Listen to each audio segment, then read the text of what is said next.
At nandito na naman tayo sa another cooking show with Cooking Ina. At ayan, pinapaandara na naman tayo ng kanyang mga itlog na binasag. At nilagay niya ito sa gitna gamit na ng spatula. At may mga katulong pa siya, no? Nilalagyan nila ng giling. Di ko alam kung gatas siya no kung ano. At ang dami na naman food color. Diyos ko ate. Tapos, tinanggal na naman niya yung itlog. Dahan-dahan. Siguro para hindi mahalo, ano?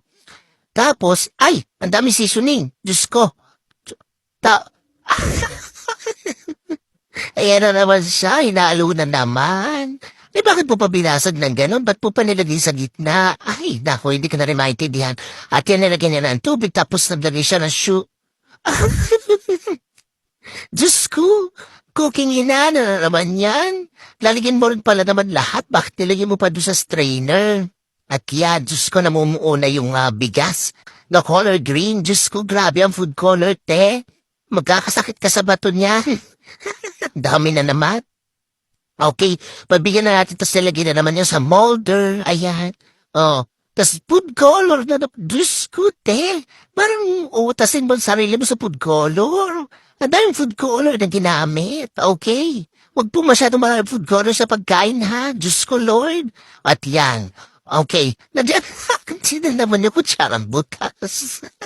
Tapos ibububuti niya lahat. Diyos ko, ten! Ay, tapos yan nilagyan na naman ng jelly powder. Hinahalo-halo na naman niya. Sumasakit ang bangs ko kay Atcheng. Ayan na naman, okay?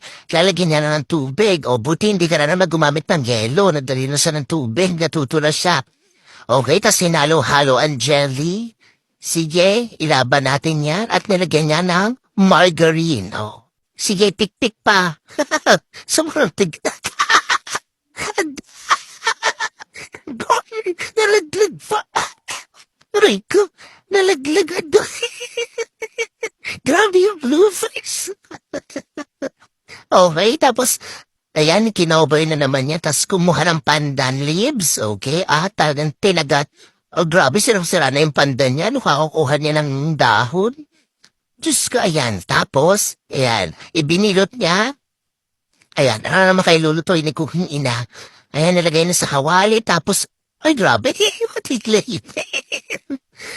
Ano to? Siguro muscovado to. Muscovado na asukal. Sige, ilaban mo yan. Tapos, may tubig. Lahat ng tubig niya nakalagay sa tumbler, no? Pinapahili niya yung tumbler niya.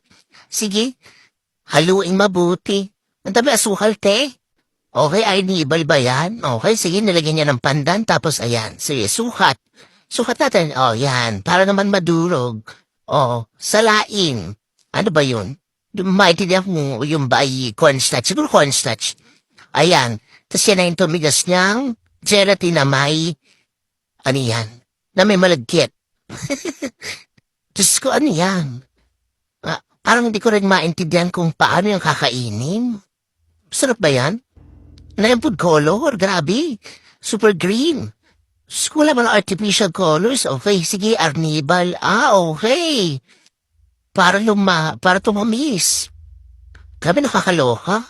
Sige. Ay, Diyos ko, Cooking Ina, ano ba yan? Naka-helmet pang kakain. Hindi ko na rin maintindihan. Nakakaloka.